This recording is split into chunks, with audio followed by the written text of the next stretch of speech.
Chapter 2. Raskolnikov was not used to crowds, and, as we said before, he avoided society of every sort, more especially of late.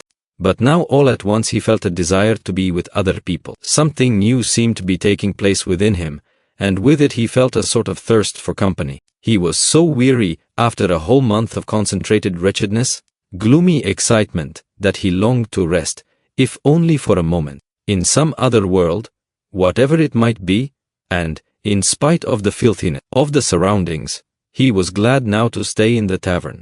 The master of the establishment was in another room, but he frequently came down some steps into the main room, his jaunty, tarred boots with red turnover tops coming into view each time before the rest of his person. He wore a full coat and a horribly greasy black satin waistcoat, with no cravat, and his whole face seemed smeared with oil like an iron lock. At the counter stood a boy of about 14, and there was another boy somewhat younger, who handed whatever was wanted.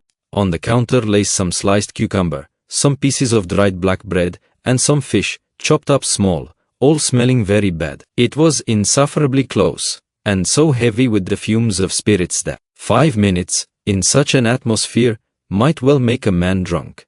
There are chance meetings with strangers that interest us from the first moment, before a word is spoken. Such was the impression made on Raskolnikov by the person sitting a little distance from him, who looked like a retired clerk.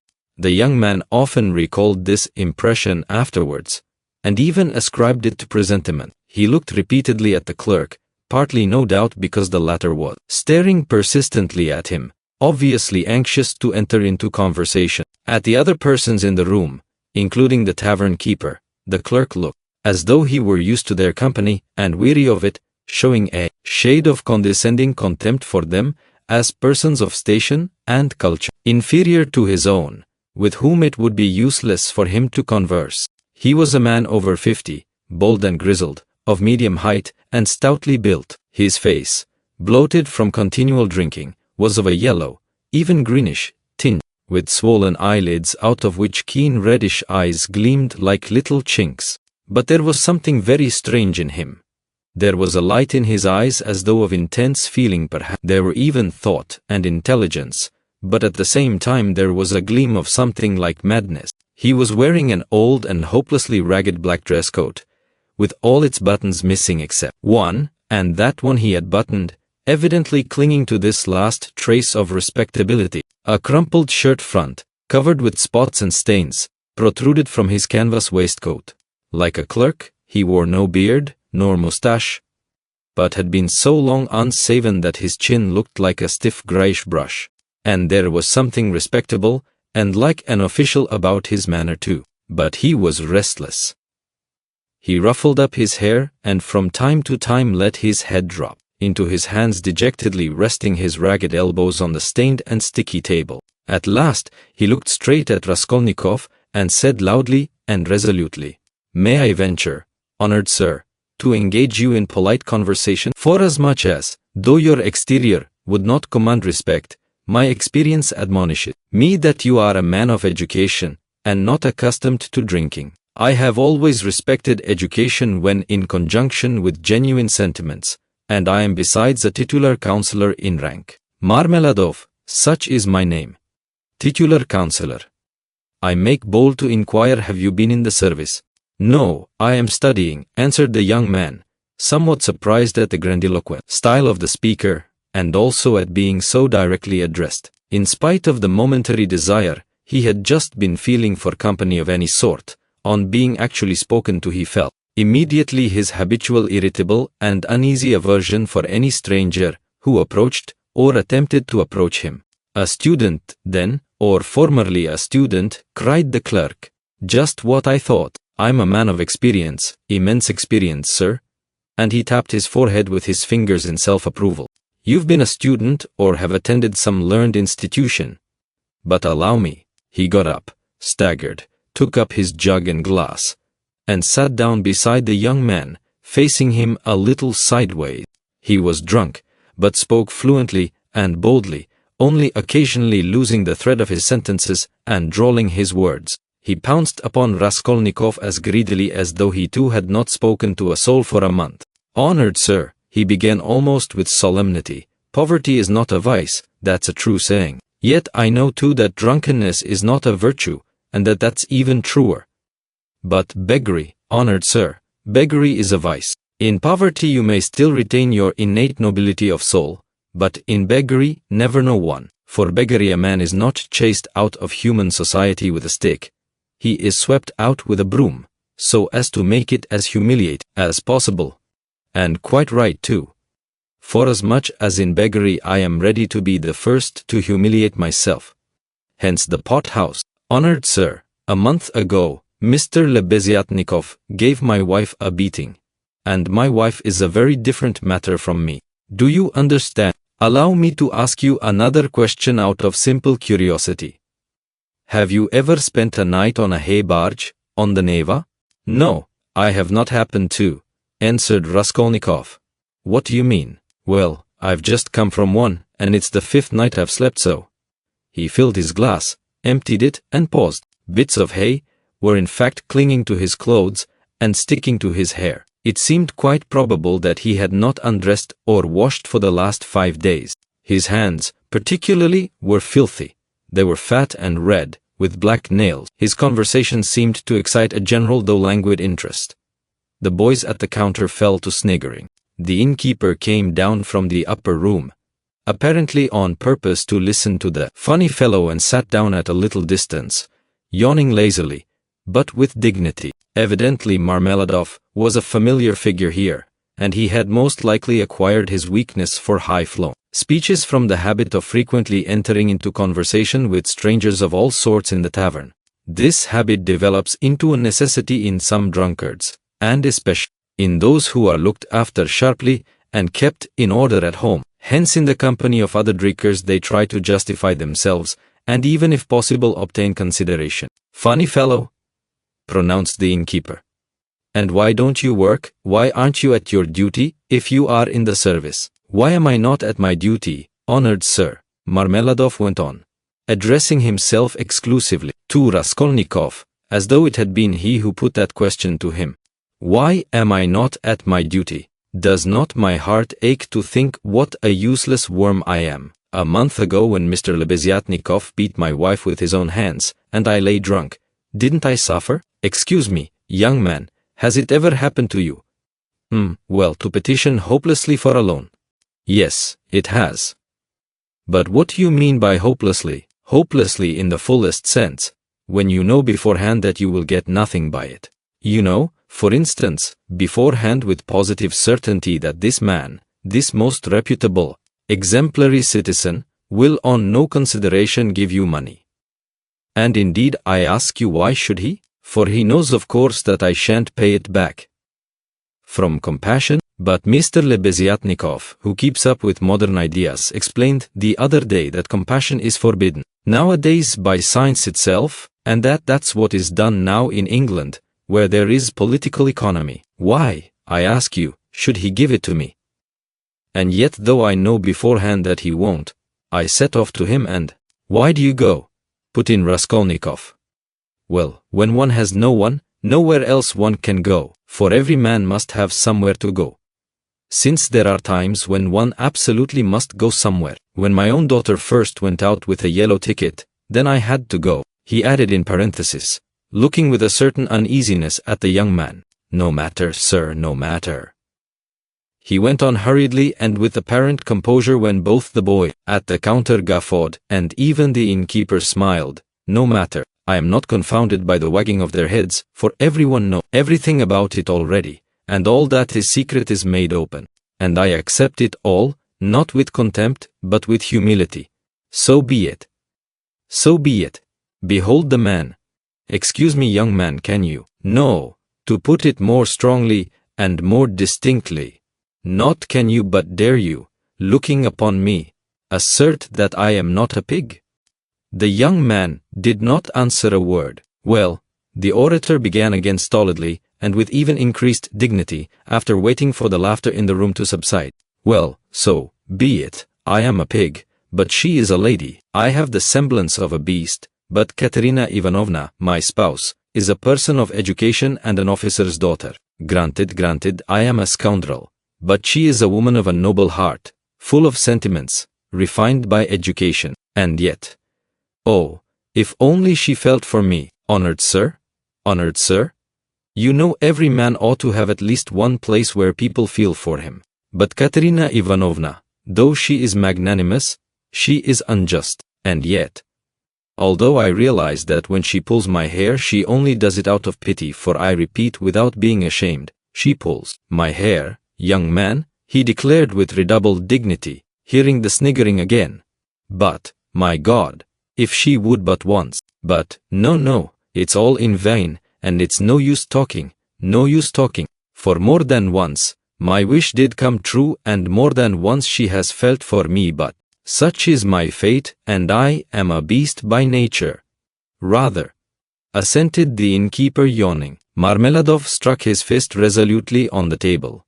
Such is my fate. Do you know, sir?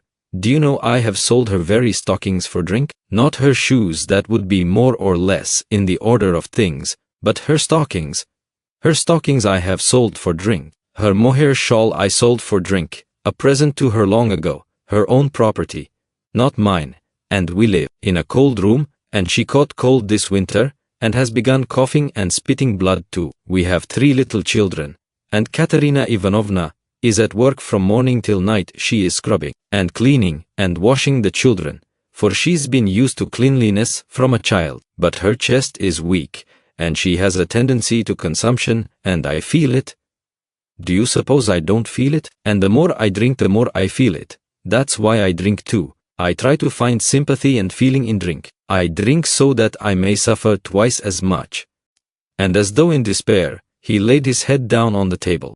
Young man, he went on, raising his head again, in your face I seem to read some trouble of mind. When you came in I read it, and that was why I addressed you at once, for in unfolding to you the story of my life, I do not wish to make myself a laughingstock before these idle listeners, who indeed know all about it already, but I am looking for a man of feeling and education. Know then that my wife was educated in a high-class school for the daughters of noblemen, and on leaving she danced the shawl dance before the governor and other personages, for which she was presented with a gold medal and the certificate of merit. The medal, well, the medal of course was sold long ago, but the certificate of merit is in her trunk still, and not long ago she showed it to our landlady, and although she is most continually on bad terms with the landlady, yet she wants to tell someone or other of her past honors, and of the happy days that are gone. I don't condemn her for it, I don't blame her, for the one thing left her is recollection of the past, and all the rest is dust and ashes. Yes, she is a lady of spirit, proud and determined. She scrubs the floors herself, and has nothing but black bread to eat, but won't allow herself to be treated with disrespect. That's why she would not overlook Mr. Lebeziatnikov's rudeness to her, and so, when he gave her a beating for it, she took to her bed more from the hurt to her feelings than from the blows. She was a widow when I married her, with 3 children, one smaller than the other. She married her first husband, an infantry officer, for love, and ran away with him from her father's house. She was exceedingly fond of her husband, but he gave way to cards, got into trouble, and with that he died. He used to beat her at the end, and although she paid him back, of which I have authentic documentary evidence, to this day she speaks of him with tears, and she throws him up to me. And I am glad that, though only in imagination, she should think of herself as having once been happy, and she was left at his death, with 3 children, in a wild and remote district where I happened to be at the time. And she was left in such hopeless poverty that, although I have seen many ups and downs of all sorts, I don't feel equal to describing it even. Her relations had all thrown her off. And she was proud, too, excessively proud. And then, honored sir, and then, I, being at the time a widower, with a daughter of 14 left me by my first wife, offered her my hand, for I could not bear the sight of such suffering. You can judge the extremity of her calamities, that she, a woman of education and culture and distinguished family, should have consented to be my wife. But she did, weeping and sobbing and wringing her hands. She married me, for she had nowhere to turn. Do you understand, sir? Do you understand what it means when you have absolutely nowhere to turn? No, that you don't understand yet. And for a whole year, I performed my duties conscientiously and faithfully, and did not touch this, for I have feelings. But even so, I could not please her, and then I lost my place too, and that through no fault of mine, but through changes in the office. And then I did touch it. It will be a year and a half ago soon since we found ourselves at last, after many wandering and numerous calamities in this magnificent capital, adorned with innumerable monuments. Here I obtained the situation. I obtained it, and I lost it again. Do you understand? This time it was through my own fault I lost it. For my weakness had come out. We have now part of a room at Amalia Fyodorovna Lipevexel's. What we live upon, and what we pay our rent with, I could not say. There are a lot of people living there besides ourselves. Dirt and disorder. A perfect bedlam. Yes, and meanwhile my daughter by my first wife has grown up, and what my daughter has had to put up with from her stepmother, whilst she was growing up, I won't speak of. For, though Katerina Ivanovna is full of generous feelings, she is a spirited lady, irritable and short-tempered. Yes, but it's no use going over that. Sonia, as you may well fancy, has had no education. I did make an effort 4 years ago to give her a course of geography and universal history, but as I was not very well up in those subjects myself, and we had no suitable books, and what books we had, anyway, we have not even those now, so all our instruction came to an end. We stopped at Cyrus of Persia. Since she has attained years of maturity, she has read other books of romantic tendency, and of late she had read with great interest a book she got through Mr. Lebeziatnikov, Lou's Physiology, do you know it? And even recounted extracts from it to us, and that's the whole of her education. And now may I venture to address you, honored sir, on my own account with a private question. Do you suppose that a respectable poor girl can earn much by honest work? Not 15 farthings a day can she earn, if she is respectable and has no special talent, and that without putting her work down for an instant. And what's more, Ivan Ivanitch Klopstock, the civil councillor, have you heard of him, has not to this day paid her for the half-dozen linen shirts she made him, and drove her roughly away, stamping and reviling her, on the pretext that the shirt collars were not made like the pattern and were put in askew. And there are the little ones hungry, and Katerina Ivanovna walking up and down and wringing her hands, her cheeks flushed red, as they always are in that disease. Here you live with us, says she. You eat and drink and are kept warm, and you do nothing to help. And much she gets to eat and drink when there is not a crust for the little ones for 3 days. I was lying at the time. Well, what of it? I was lying drunk, and I heard my Sonia speaking. She said, Katerina Ivanovna, am I really to do a thing like that? And Darya Frantsovna, a woman of evil character, and very well known to the police, had 2 or 3 times tried to get at her through the landlady. And why not? Said Katerina Ivanovna with a jeer. You are something mighty precious to be so careful of. But don't blame her. Don't blame her. Honored sir, don't blame her. She was not herself when she spoke, but driven to distraction by her illness and the crying of the hungry children. And it was said more to wound her than anything else, for that's Katerina Ivanovna's character, and when children cry, even from hunger, she falls to beating them at once. At 6 o'clock I saw Sonia get up, put on her kerchief and her cape, and go out of the room, and about 9 o'clock she came back. She walked straight up to Katerina Ivanovna, and she laid 30 rubles on the table before her in silence. She did not utter a word. She did not even look at her. She simply picked up our big green drap de dame's shawl, put it over her head and face, and lay down on the bed with her face to the wall. Only her little shoulders and her body kept shuddering. And I went on lying there, just as before. And then I saw, young man, I saw Katerina Ivanovna, in the same silence, go up to Sonia's little bed. She was on her knees all the evening kissing Sonia's feet, and would not get up. And then they both fell asleep in each other's arms. Together, yes, and I lay drunk. Marmeladov stopped short, as though his voice had failed him. Then he hurriedly filled his glass, drank, and cleared his throat. Since then, sir, he went on after a brief pause, since then, owing to an unfortunate occurrence and through information given by evil-intentioned persons, in all which Darya Frantsovna took a leading part, on the pretext that she had been treated with want of respect, since then my daughter, Sofia Semyonovna, has been forced to take a yellow ticket. And owing to that, she is unable to go on living with us. For our landlady, Amalia Fyodorovna, would not hear of it, and Mr. Lebeziatnikov too.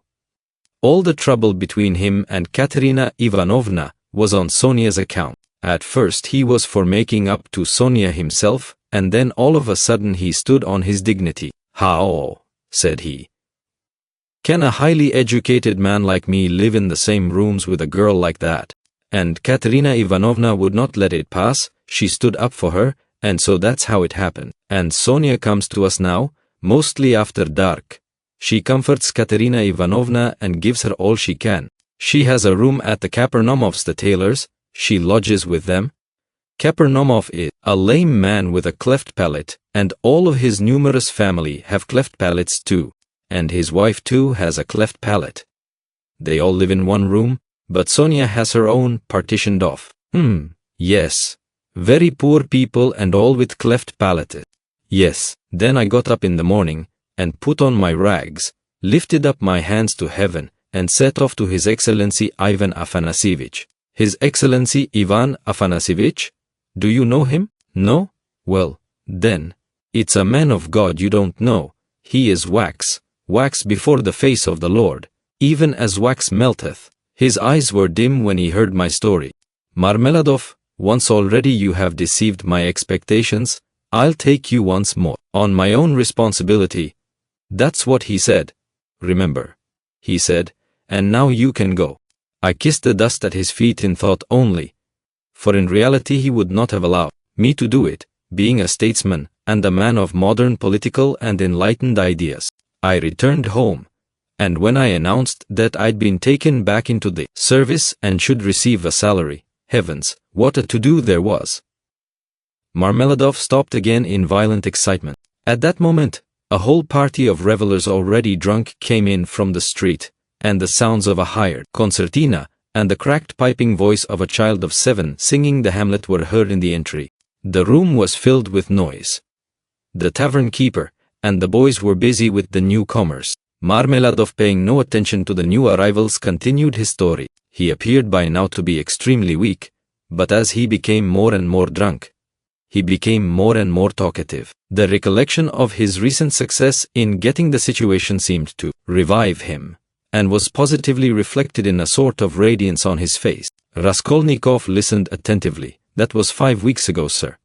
Yes. As soon as Katerina Ivanovna and Sonia heard of it, mercy on us, it was as though I stepped into the kingdom of heaven. It used to be, you can lie like a beast, nothing but abuse.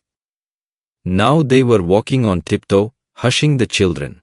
Semyon Zaharovich is tired with his work at the office. He is resting. Shh. They made me coffee before I went to work and boiled cream for me. They began to get real cream for me. Do you hear that? And how they managed to get together the money for a decent outfit, 11 rubles. 50 kopecks, I can't guess. Boots, cotton shirt fronts most magnificent, a uniform, they got up all in splendid style, for 11 rubles and a half. The first morning I came back from the office, I found Katerina Ivanovna had cooked 2 courses for dinner, soup and salt meat with horseradish, which we had never dreamed of till then. She had not any dresses, none at all, but she got herself up as though she were going on a visit, and not that she'd anything to do it with. She smartened herself up with nothing at all. She'd done her hair nicely, put on a clean collar of some sort, cuffs, and there she was, quite a different person. She was younger and better looking. Sonia, my little darling, had only helped with money, for the time. She said, it won't do for me to come and see you too often, after dark, maybe when no one can see. Do you hear? Do you hear? I lay down for a nap after dinner, and what do you think? Though Katerina Ivanovna had quarreled to the last degree with our landlady Amalia Fyodorovna only a week before. She could not resist then asking her in to coffee. For 2 hours they were sitting, whispering together. Semyon Zaharovich is in the service again now, and receiving salary, says she, and he went himself to His Excellency, and His Excellency himself came out to him, made all the others wait, and led Semyon Zaharovich by the hand, before everybody, into his study. Do you hear? Do you hear? To be sure, says he, Semyon Zaharovich, remembering your past services, says he, and in spite of your propensity to that foolish weakness, since you promise now, and since moreover we've got on badly without you, and so, says he, I rely now on your word as a gentleman, and all that, let me tell you, she has simply made up for herself, and not simply out of wantonness, for the sake of bragging. No, she believes it all herself, she amuses herself with her own fancies, upon my word she does, and I don't blame her for it. No, I don't blame her. 6 days ago, when I brought her my first earnings in full 23 rubles 40 kopecks altogether, she called me her puppet. Puppet? Said she, my little puppet. And when we were by ourselves, you understand, you would not think me a beauty, you would not think much of me as a husband, would you? Well, she pinched my cheek, my little puppet, said she. Marmeladov broke off, tried to smile, but suddenly his chin began to twitch. He controlled himself, however. The tavern, the degraded appearance of the man, the 5 nights in the hay barge, and the pot of spirits. And yet this poignant love for his wife and children bewildered his listener. Raskolnikov listened intently but with a sick sensation. He felt vexed that he had come here. Honored sir, cried Marmeladov, recovering himself. Oh sir, perhaps all this seems a laughing matter to you, as it does to others. And perhaps I am only worrying you with the stupidity of all the trivial details of my home life, but it is not a laughing matter to me, for I can feel it all. And the whole of that heavenly day of my life, and the whole of that evening I passed in fleeting dreams of how I would arrange it all, and how I would dress all the children, and how I should give her rest, and how I should rescue my own daughter from dishonor, and restore her to the bosom of her family, and a great deal more. Quite excusable, sir. Well, then, sir, well, on the very next day after all those dreams, that is to say, exactly 5 days ago, in the evening, by a cunning trick, like a thief in the night, I stole from Katerina Ivanovna the key of her box, took out what was left of my earnings, how much it was I have forgotten, and now look at me, all of you, it's the 5th day since I left home, and they are looking for me there, and it's the end of my employment, and my uniform is lying in a tavern on the Egyptian bridge. I exchanged it for the garments I have on, and it's the end of everything. Marmeladov struck his forehead with his fist, clenched his teeth, closed his eyes, and leaned heavily with his elbow on the table. But a minute later his face suddenly changed, and with a certain assumed slyness and affectation of bravado, he glanced at Raskolnikov, laughed, and said, "This morning, I went to see Sonia. I went to ask her for a pick-me-up." He. You don't say she gave it to you," cried one of the newcomers. He shouted the words and went off into a guffaw. "This very quart was bought with her money," Marmeladov declared, addressing himself exclusively to Raskolnikov. 30 kopecks she gave me with her own hands, her last, all she had, as I saw. She said nothing, she only looked at me without a word. Not on earth but up yonder, they grieve over men, they weep, but they don't blame them. They don't blame them, but it hurts more when they don't blame. 30 kopecks, yes. And maybe she needs them now, eh? What do you think, my dear sir? For now, she's got to keep up her appearance. It costs money, that smartness, that special smartness, you know? Do you understand? And there's pomatum, too, you see. She must have things. Petticoats, starched ones, shoes, too. Real jaunty ones to show off her foot when she has to step over a puddle. Do you understand, sir? Do you understand what all that smartness means? And here I, her own father, here I took 30 kopecks of that money for a drink. And I am drinking it. And I have already drunk it. Come, who will have pity on a man like me, eh? Are you sorry for me, sir, or not? Tell me, sir, are you sorry or not? He. He would have filled his glass, but there was no drink left. The pot was empty. What are you to be pitied for? Shouted the tavern keeper, who was again near them. Shouts of laughter, and even oaths followed. The laughter and the oaths came from those who were listening, and also from those who had heard nothing but were simply looking at the figure of the discharged government clerk. To be pitied. Why am I to be pitied? Marmeladov suddenly declaimed, standing up with his arm outstretched, as though he had been only waiting for that question. Why am I to be pitied, you say? Yes. There's nothing to pity me for. I ought to be crucified on a cross, not pitied. Crucify me, O judge, crucify me, but pity me, and then I will go of myself to be crucified, for it's not merrymaking I seek, but tears and tribulation. Do you suppose, you that sell, that this pint of yours has been sweet to me? It was tribulation I sought at the bottom of it, tears and tribulation, and have found it, and I have tasted it. But he will pity us who has had pity on all men, who has understood all men and all things. He is the one, he too is the judge. He will come in that day, and he will ask, where is the daughter who gave herself for her cross, consumptive stepmother, and for the little children of another? Where is the daughter who had pity upon the filthy drunkard, her earthly father, undismayed by his beastliness? And he will say, come to me. I have already forgiven thee once. I have forgiven thee once. Thy sins, which are many, are forgiven thee, for thou hast loved much. And he will forgive my Sonia. He will forgive. I know it. I felt it in my heart when I was with her just now. And he will judge, and will forgive all, the good and the evil, the wise and the meek. And when he has done with all of them, then he will summon us. You too come forth, he will say. Come forth, ye drunkards. Come forth, ye weak ones, come forth, ye children of shame. And we shall all come forth, without shame, and shall stand before him. And he will say unto us, ye are swine, made in the image of the beast and with his mark, but come ye also. And the wise ones and those of understanding will say, O Lord, why dost thou receive these men? And he will say, this is why I received them. O ye wise, this is why I received them. O ye of understanding, that not one of them believed himself to be worthy of this. And he will hold out his hands to us, and we shall fall down before him, and we shall weep, and we shall understand all things. Then we shall understand all, and all will understand. Katerina Ivanovna even, she will understand. Lord, thy kingdom come. And he sank down on the bench exhausted and helpless, looking at no one, apparently oblivious of his surroundings and plunged in deep thought. His words had created a certain impression. There was a moment of silence. But soon laughter and oaths were heard again. That's his notion? Talked himself silly. A fine clerk he is.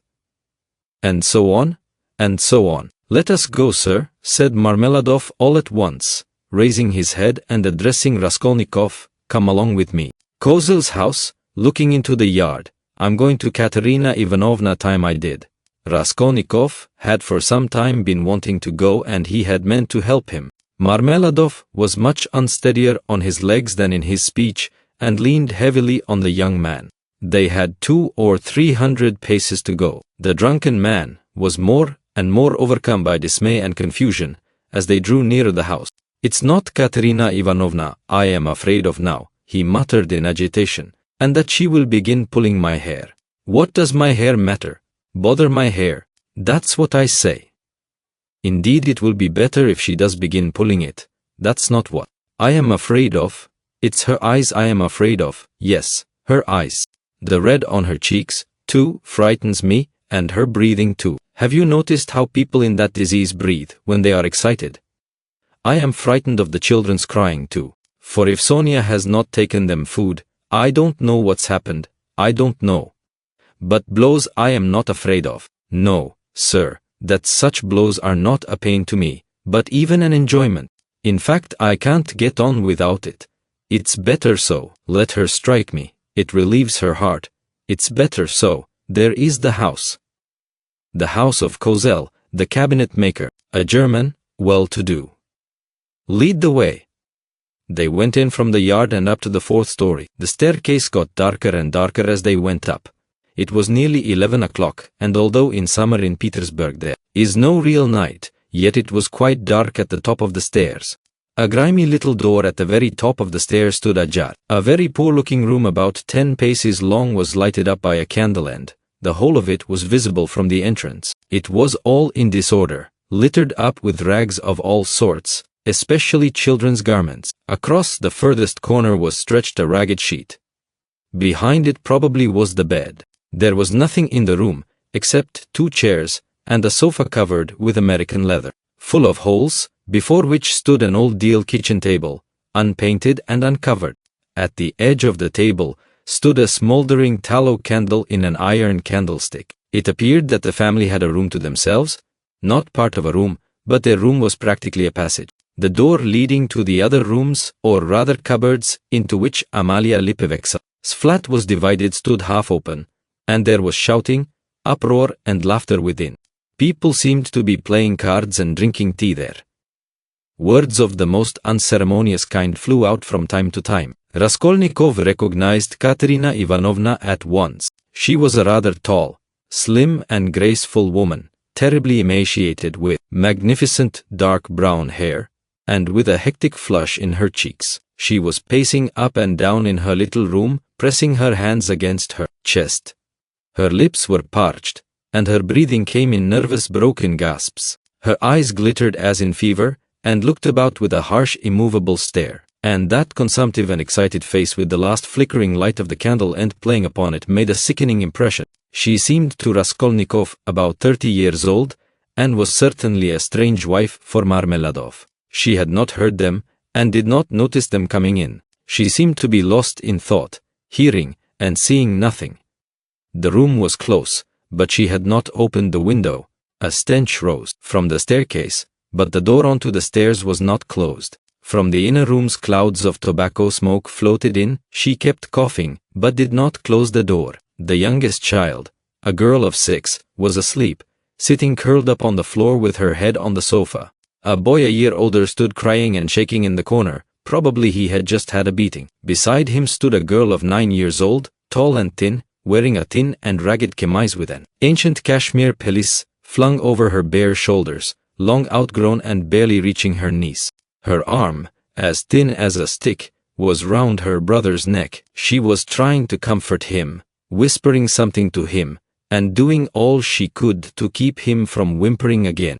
At the same time her large dark eyes, which looked larger still from the thinness of her frightened face, were watching her mother with alarm. Marmeladov did not enter the door, but dropped on his knees in the very doorway, pushing Raskolnikov in front of him. The woman, seeing a stranger, stopped indifferently facing him, coming to herself for a moment, and apparently wondering what he had come for, but evidently she decided that he was going into the next room, as he had to pass through hers to get there. Taking no further notice of him, she walked towards the outer door to close it, and uttered a sudden scream on seeing her husband on his knees in the doorway. "Ah!" she cried out in a frenzy, "he has come back. The criminal, the monster, and where is the money? What's in your pocket? Show me. And your clothes are all different. Where are your clothes? Where is the money? Speak." And she fell to searching him. Marmeladov submissively and obediently held up both arms to facilitate the search. Not a farthing was there. "Where is the money?" she cried. "Mercy on us, can he have drunk it all?" There were 12 silver rubles left in the chest, and in a fury she seized him by the hair and dragged him into the room. Marmeladov seconded her efforts by meekly crawling along on his knees. "And this is a consolation to me. This does not hurt me, but is a positive consolation. Honored sir," he called out, shaken to and fro by his hair, and even once striking the ground with his forehead. The child asleep on the floor woke up and began to cry. The boy in the corner, losing all control, began trembling and screaming and rushed to his sister in violent terror, almost in a fit. The eldest girl was shaking like a leaf. "He's drunk it. He's drunk it all," the poor woman screamed in despair, "and his clothes are gone. And they are hungry, hungry?" And, wringing her hands, she pointed to the children. Oh, accursed life! And you, are you not ashamed? She pounced all at once upon Raskolnikov. From the tavern. Have you been drinking with him? You have been drinking with him too?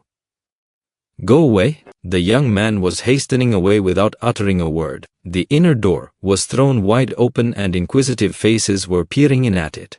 Coarse laughing faces with pipes and cigarettes and heads wearing caps thrust themselves in at the doorway. Further in could be seen figures in dressing gowns flung open, in costumes of unseemly scantiness, some of them with cards in their hands. They were particularly diverted when Marmeladov, dragged about by his hair, shouted that it was a consolation to him. They even began to come into the room.